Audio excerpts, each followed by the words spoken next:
शिव महापुराण वर्णन करती है किसी भी छठ के दिन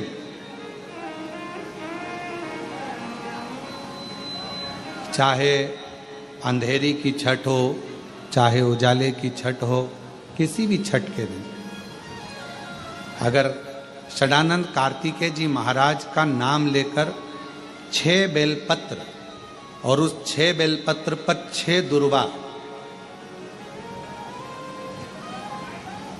6 पुष्प, 6 अक्षत के दाने रखकर षडानंद कार्तिकेय बाबा के स्मरण कर कर शिवलिंग की जो जलाधारी है, उस जलाधारी पर जहाँ अशोक सुंदरी का स्थान है उसी के पास में कार्तिकेय जी का स्थान है। किसी भी छठ पर यदि आप बाबा को वो बेलपत्र, वो दुर्वा, वो पुष्प, वो अक्षत का दाना 6 समर्पित करते हैं, किसी भी छठ के दिन, षष्ठी के दिन स्कंद भगवान का नाम लेकर, स्कंदेश्वर बाबा का नाम लेकर, कार्तिकेय बाबा का नाम लेकर यदि समर्पित करते हैं तो जिंदगी में कितना भी कर्जा हो वो कर्जा 3 महीने के अंदर समाप्त होता ही है। कितना भी कर्जा, साथ में आपका परिश्रम, साथ में आपकी मेहनत और आपकी दृढ़ता। क्या होता है, लोग सोचते हैं कि हमने शंकर जी को बेलपत्र समर्पित कर दी तो कर्जा चूकेगा, पर साथ में मेहनत भी करना। अगर आप मानते हैं कि पूरी पूरी कथा का इसमें कई दुनिया के कई लोग हैं हमारी कथाओं को आधा काटते हैं आधा भेज देते हैं। गुरुजी ने कहा कि बेलपत्र पर शहद लगाकर चढ़ाओ, पर गुरुजी ने साथ में कहा कि रात दिन एक करो, पढ़ाई पूरी करो, आधी बात काट देते, आधी बात दिखा देते, पर उसका हमको कोई फर्क नहीं पड़ता है। आग लगे बस्ती में अपन रहो, उसका हमको कोई फर्क नहीं पड़ता, क्योंकि दुनिया का काम है गलत चीजें जनमानस में देना जिससे बदनामी हो, अब शब्द बोले जाए, ताने दिए जाए, गालियां दी जाए, ये दुनिया की रीति है। बहुत आते हैं दिन भर में, कहीं कोई दबाव देने के लिए आता है, हम तुम्हारी बदनामी करेंगे, हमको 1 करोड़ दो, हम ये छब्बा देंगे, हम वहां से आएंगे, हम ऐसा कर जाएंगे, हम वैसा कर जाएंगे। बहुत आते, दिन भर का काम है इनका, रोज का यही काम है, हमें ये करो, हमको वो करो।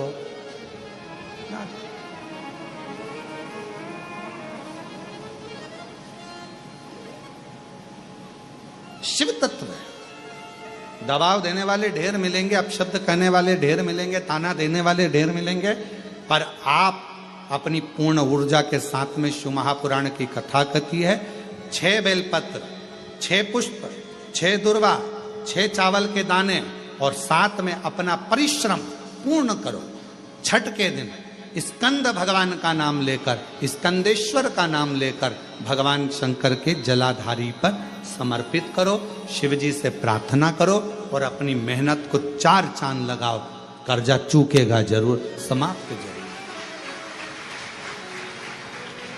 कर्जा का मतलब ये नहीं है कि आप कर्जा करे हो तो मेरे से बन नहीं रहा, मेरे प्राण छूट जाए तो अच्छा, मैं तो मर जाऊं, मैं टेंशन में हूं, मैं डिप्रेशन में हूं, बहुत परेशान हो गया, ऐसा हो गया। ना ना, दुख आता है, जब सुख आया, सुख चले गया तो दुख आएगा, तो दुख भी जाएगा, दुख भी समाप्त होगा, उसमें क्या विचार कर।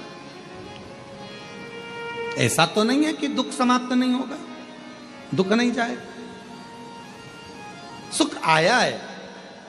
जब हमारे अच्छे दिन अगर समाप्त हुए हैं तो दुख भी समाप्त जरूर होगा, फिर वापस सुख आएगा। थोड़ा हिम्मत, थोड़ा धैर्य, थोड़ा हृदय पर भाव एकाग्रित करो कि नहीं नहीं, मेरा शंभु, मेरा शंकर, मेरा त्रिकालदर्शी, मेरा कैलाशी, मेरा अविनाशी, मेरा शिव मेरा दुख काट। की कथा ने ये सब मिटा दिया। शिव महापुराण की कथा ने केवल एक काम करा कि आप अपने घर के नजदीक में जो शिवालय है, शंकर के मंदिर हैं, वहां जाओ, 1 लोटा जल चढ़ाओ और अपने दुख को दूर भगाओ। अपना परिश्रम, अपनी मेहनत, अपना संघर्ष स्वयं, आप अपनी मेहनत स्वयं करिए, परिश्रम स्वयं करिए।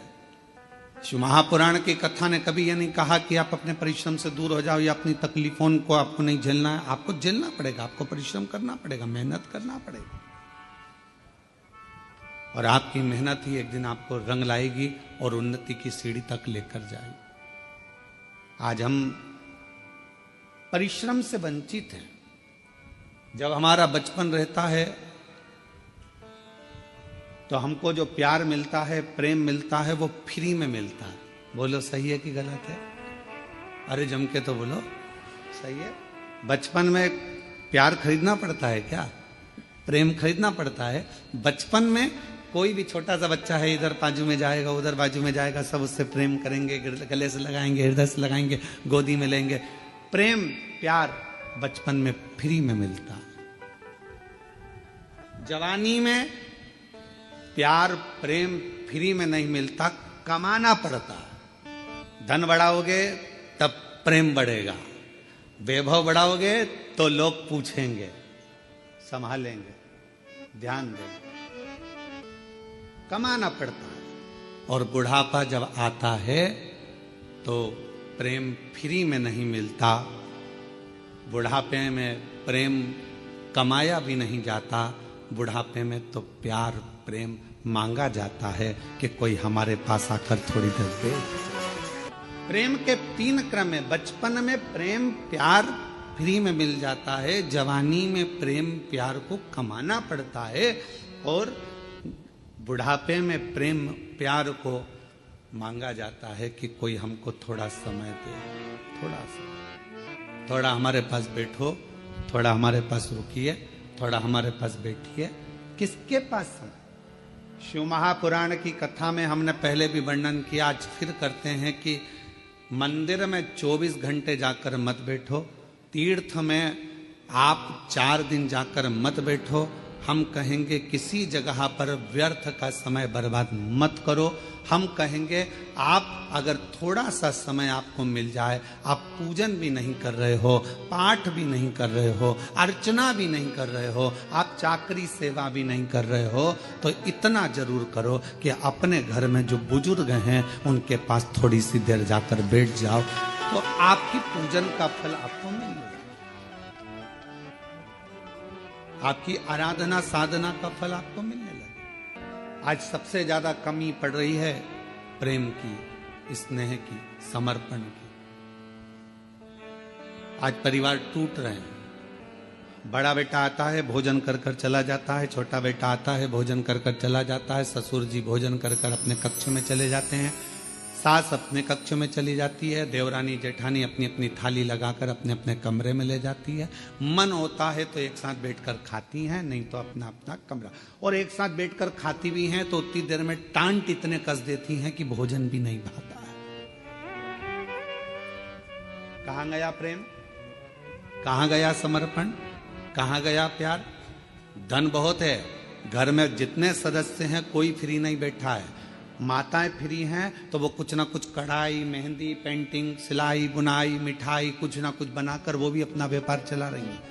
पुरुष हैं तो वो भी कमा रहे हैं, कोई ऑनलाइन कमा रहा है, कोई कुछ कमा रहा है। हर व्यक्ति अपना अपना काम कर रहा है, कमाने में लगा है, संपदा बढ़ाने में लगा है। संपदा तो बढ़ रही है, कमाई तो बढ़ रही है, पैसा तो बढ़ रहा है, पर एक चीज घट रही है, वो घर का प्रेम, घर का प्यार, घर की वात्सल्यता, घर की करुणा और घर की एकजुटता वो घटती चली जा रही है। वो प्रेम घट रहा है, वो वात्सल्यता घट रही है, वो स्नेह घट रहा है। और शिव जी के परिवार में ये सब चीज बड़ा। शंकर भगवान के परिवार में ये कुछ भी नहीं था, ना वैभव था, ना धन था, ना दौलत था, ना गाड़ी थी, ना बंगला था, ना सत्ता थी, ना कोई सोना चांदी हीरा पन्ना था। पर शिव जी के घर में एक चीज थी, शमशान में भी रह रहे हैं तो प्यार से रह रहे हैं, और आकाश में रह रहे हैं तो प्यार से रह रहे हैं, कैलाश पर रह रहे हैं तो प्यार से रह रहे हैं, झोपड़े में भी वो प्यार के साथ रहते हैं तो उन्हें बैकुंठ जैसा सुख प्राप्त होता। बैकुंठ। आप सबको कभी विष्णु पुराण किसी ने पढ़ी आप में से? जितने लोग आस्था चैनल पर श्रवण कर रहे हैं उनसे निवेदन करेंगे, गीता प्रेस गोरखपुर की विष्णु पुराण को लेकर आओ और उसको पढ़ो। विष्णु पुराण में लिखा है कि लक्ष्मी जी से पूछा गया, एक दिन माता ख्याति ने लक्ष्मी जी को अपने घर भोजन करने बुलाया। लक्ष्मी जी अपनी माँ के घर गई और माता ख्याति के पास पहुंची तो माँ ने अपनी बेटी को बिठाया। लक्ष्मी जी ख्याति देवी की बेटी है, तो ख्याति ने गोदी में बिठाकर अपनी बेटी से पूछा कि बेटी, मैंने तुझे भगवान विष्णु के साथ ब्याया, मैंने तुझे भगवान नारायण के साथ विदा कर दिया, विवाह कर दिया, तो भगवान वैकुंठ में चली गई, सारा सुख तेरे घर में है, पर ईमानदारी से बता तेरा सबसे ज्यादा मन कहाँ लगता है, तेरा मन किस जगह पर लगता है? लक्ष्मी जी से पूछा गया। जलगांव के सेठों की तिजोरी में तेरा मन लगता है क्या? तेरा मन मुंबई में महालक्ष्मी मंदिर में लगता है क्या? तेरा मन तिरुपति तिरुमाला में कहीं तेरा मन लगता है क्या? तेरा मन कहाँ लगता है? महालक्ष्मी मंदिर बेरुल में लगता है, तेरा मन कहाँ लगता है? तो लक्ष्मी जी कहती हैं, माँ सबसे ज्यादा मन मेरा केवल एक जगह पर लगता है, जिस घर में प्रेम होता है, प्यार होता है, वहां मेरा मन लगता है। जहां मेरा मन प्रेम की जगह पर, प्यार की जगह पर, स्नेह की जगह पर, फिर वो गरीब का झोपड़ा क्यों ना? दुनिया की सबसे महंगी चीज क्या है? जल्दी उत्तर दो। दुनिया की सबसे महंगी चीज क्या है? दुनिया की सबसे महंगी 3 चीजें हैं। पहले नंबर पर नींद, दूसरे नंबर पर शांति और तीसरे नंबर पर अपने दिल का आनंद, मस्ती। ये दुनिया की सबसे महंगी चीज। पहले का नियम था, जब भी मम्मी पापा माता पिता जब बैठते थे एकांत में, तो कुछ परिवार के लिए अच्छा करने की बात करते थे, कुछ नया करने का प्लान करते थे। ये मोबाइल ने सारे प्लान फेल कर दिए। पत्नी अपना मोबाइल लेकर बैठी रहती है, रात्रि के समय पति अपना मोबाइल लेकर बैठा रहता है। एक कोने में वो व्हाट्सएप चलाती रहती है, दूसरे कोने में वो गूगल और फेसबुक चलाता रहता है। अब दोनों के आपसी तालमेल कैसे मिलेंगे? विचार तो समाप्ति हो गए। बच्चों के लिए कुछ नया सोचने का मन नहीं है, बस पढ़ रहे हैं बच्चे, पढ़ा रहे हैं, ठीक है, स्कूल गए हैं, चले गए हैं। जो है आपस में आप लोग एक दूसरे से कक्ष के अंदर कमरे में अगर मिले हो तो थोड़ी देर बैठकर बात तो करो कि हमको आगे की प्लानिंग क्या करना है, आगे क्या करना है। हमारा पूरा समय हम मोबाइल को दे दिए, व्हाट्सएप को और फेसबुक गूगल को दे दिए। कितने भी आपके फ्रेंड बना लो इंस्टाग्राम पर, कितने भी आपके फ्रेंड बना लो व्हाट्सएप पर, कितने भी आपके फ्रेंड बना लो फेसबुक पर, कितने भी आपके फ्रेंड बना लो गूगल पर, कितने भी आपके फ्रेंड बना लो आप पूरे मोबाइल पर याद रखना, जब बीमार पड़ोगे, हॉस्पिटल में पड़े रहोगे, पूरे मोबाइल का एक भी दोस्त तुम्हारे पास खड़ा हो तो बता देना, खड़ी वो पत्नी ही रहेगी। जिसको तुमने टाइम नहीं दिया वो पत्नी, जिसको तुमने टाइम नहीं दिया वो पति, जिसको तुमने टाइम नहीं दिया वो सास, जिसको तुमने टाइम नहीं दिया वो ससुर, जिसको तुमने टाइम नहीं दिया वो मम्मी, जिसको टाइम नहीं दिया वो पापा। आखिरी में खड़े केवल परिवार का ही व्यक्ति रहेगा। बाकी के जितने मोबाइल पे जुड़े वो बाद में लिखने को तैयार मिलेंगे, ओम शांति।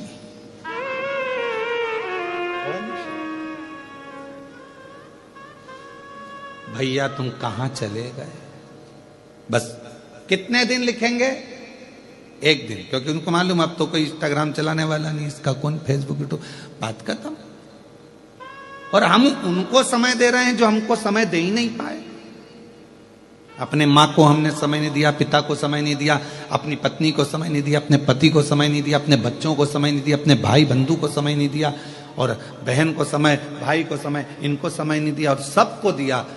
दिन भर लगे रहे, दिन भर के कौन काम आया? एक बार लिख देना मेरे को 5 लाख की जरूरत है, देखिए हम पूरे मोबाइल में से कोई 5 लाख रुपए भेज दे तुमको। 5 लाख भी जान दो, 500 रुपए के लिए लिख दो कि मुझे 500 की जरूरत है, 500 कोई भेज दे तो बात। आप जिसको समय दोगे वो तुम्हें समय देगा। यहां कथा में बैठकर आप फालतू का समय बर्बाद नहीं कर रहे, आप शिव को समय दे रहे हो, शंकर जी को समय दे रहे हो, तो मेरा शंकर भगवान भी तुम्हारी दुख की घड़ी में समय जरूर। और क्या चाहिए? एक बच्चा अगर पड़ा हुआ है हॉस्पिटल में, अगर एक माँ पड़ी है, एक पिता हॉस्पिटल में पड़ा है, अंतिम सांसें चल रही है, तो क्या चाहिए उस समय पर? आप क्या बोलोगे डॉक्टर साहब को? डॉक्टर साहब थोड़ा सा देख लो ना, इनका अच्छा समय कर दो ना डॉक्टर साहब, थोड़ा सा समय और मिल जाए ना डॉक्टर साहब, इसको और थोड़ा समय। हम क्या मांग रहे हैं? समय। जब व्यक्ति हॉस्पिटल में पड़ा रहता है, भगवान से पैसा नहीं मांगते हैं, अटैची नहीं मांगते, माल नहीं मांगते, प्रॉपर्टी नहीं मांगते, हम उस समय मांगते हैं समय। भगवान इसको, छोटे बच्चे हैं इसके, प्रभु 2-4 साल और निकल जाए, समय दे दो। भगवान भी कहेगा तूने अगर शिव पुराण में समय दिया है तो वो सारा समय मैं तुझे भी दूंगा, तू क्यों चिंता कर? तूने अगर मेरे मंदिर में समय दिया है, तूने मुझे समय दिया है, तो मैं तुझे दूंगा। एक नवीन नाम का एक लड़का था, ब्राह्मण पंडित कर्म करता था, नवीन, बहुत पुराना है, हमारे पास में रहा। फिर बाद में उसने अपने गांव चले गया और वहां उसने अपना कार्य चालू कर दिया, पंडित कर्म आदि, पूजन आदि का।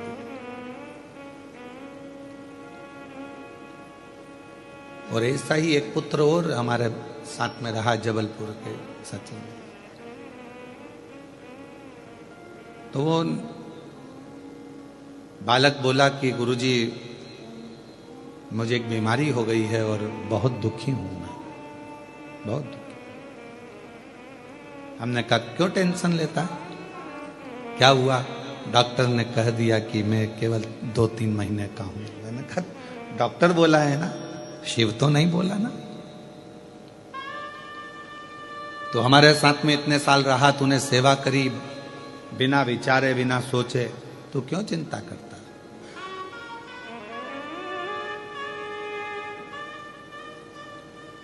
क्यों सोचना? तूने उस पर भरोसा करा, उसकी सेवा करी है ना तूने। बीमारी आ भी गई ना, टेंशन मत ले, तूने उसकी सेवा करी है। डॉक्टर ने तुझे 2 महीने दिए हैं, पर तू हमारे साथ सेवा में कम से कम 4 साल रहा है, तो तेरे 4 साल तो बाबा कैसे भी बढ़ा कर ही रहेंगे, तू क्यों चिंता करता है? अब ये 4 तो उसके थे, उसकी तरफ से जो तूने सेवा करी, और 4 गुरु की तरफ से, और 4 तेरी माता की तरफ से, और 4 तेरे पिता की तरफ से। और आज उस बच्चे को कई साल निकल गए और वो बेटा आज भी बड़ा स्वस्थ है और आनंद के साथ में सेवा। एक ऑपरेशन हुआ उसका, ऐसा नहीं कि ऑपरेशन नहीं हुआ, पर बाबा की कृपा से स्वस्थ हो गए। आपने कृष्णेश्वर बाबा को कितना समय दिया, आपने राम जी को कितना समय दिया, आपने शिव जी को कितना समय दिया, आपने भगवान को कितना समय दिया, वो समय पूरा काउंट होता है। आपने परमात्मा को दिया है तो परमात्मा भी आपकी दुख की घड़ी में, अंत घड़ी में, और अंत समय प्रभु आना पड़ेगा, वचन दिया तो निभाना पड़ेगा। आए नाय प्रभु कुटुंब कबीला, अंत समय प्रभु आना पड़ेगा, वचन दिया तो निभाना पड़ेगा, अंत समय प्रभु आना पड़ेगा। तो ये अंत बिंदु, आप क्या सोचे हो, क्या विचार करें? आपने दिया समय, हम फिर निवेदन करेंगे, कथा मोबाइल पर सुनो, हम मना नहीं करेंगे, टीवी पर सुनो खूब आनंद में, मोबाइल पर सुनो खूब आनंद में, पर रात्रि में आधा घंटा 1 घंटा जब अपनी पत्नी के साथ, अपने पति के साथ, अपने परिवार के साथ रहो, तब इस मोबाइल को स्विच ऑफ कर दो या साइलेंट कर दो, फ्लाइट मोड पे डाल दो और इसको ले जाके अपने एक कोने में रख दो। उसके बाद 1 घंटा अपने परिवार के साथ, अपने बच्चों के साथ, पत्नी, पति, माता, पिता, जिसको आपको समय देना है सबको दो। क्यों? क्योंकि कोई दुख की घड़ी आएगी तो मोबाइल के मित्र तुम्हारे सामने नहीं होंगे, मित्र तुम्हारे परिवार वाले तुम्हारे सामने होंगे। हम उनको समय नहीं दे पा रहे। पहले घर के अंदर एक घड़ी होती थी, वो भी पापा के हाथ में होती थी या दादाजी के हाथ में होती थी। और पूरे घर के लोग समय पूछने किसके पास आते थे? दादाजी के पास। क्यों काका जी कितनी बजी है? भाऊ साहब कितनी बजी है? अभी भाई इतनी बज रही। भाऊ साहब देखना कितनी बज रही है। बहुएं आती थी अपने बच्चों को भेजती, जा दादाजी से पूछ कर टाइम कितना हो गया। दादाजी क्या टाइम? भाऊ साहब ने बता दिया इतना टाइम हुआ है, दादाजी ने बता दिया। पहले एक घड़ी होती थी और समय सबके पास होता था। आज के समय में घड़ी सबके पास है पर समय किसी के पास नहीं। घड़ी सबके हाथ में है पर समय किसी के पास नहीं है। सब व्यस्त हैं। और पूछा जाए कि किस चीज में व्यस्त हो, तुम कहते हो मेरे पास टाइम नहीं, टाइम नहीं, टाइम नहीं। तो एक कॉपी पे हमें लिख के बताओ तुमने सुबह से लेकर शाम तक क्या करा। सुबह उठी थी, चाय बनाई थी, पी थी, फिर नहाई, नहा के फिर बच्चों का टिफिन बनाया, स्कूल भेजी, बच्चे स्कूल चले गए, फिर मैंने ये काम किया, फिर मैंने वो काम किया, फिर मैंने ये काम किया, फिर आखिरी में रात्रि तक का पूरा हिसाब कॉपी में लिख के दिया। अब इसमें पूछा कि तूने दूसरे के लिए क्या किया, तो क्या कुछ नहीं, अपने में ही लगी रही दिन भर 24 घंटे। तो फिर फल क्या मिला? समय नहीं है हमारे पास। घड़ी सबके पास है। पहले एक घड़ी होती थी, सबके पास समय होता था। आज के जमाने में सबके पास घड़ी है पर समय किसी के पास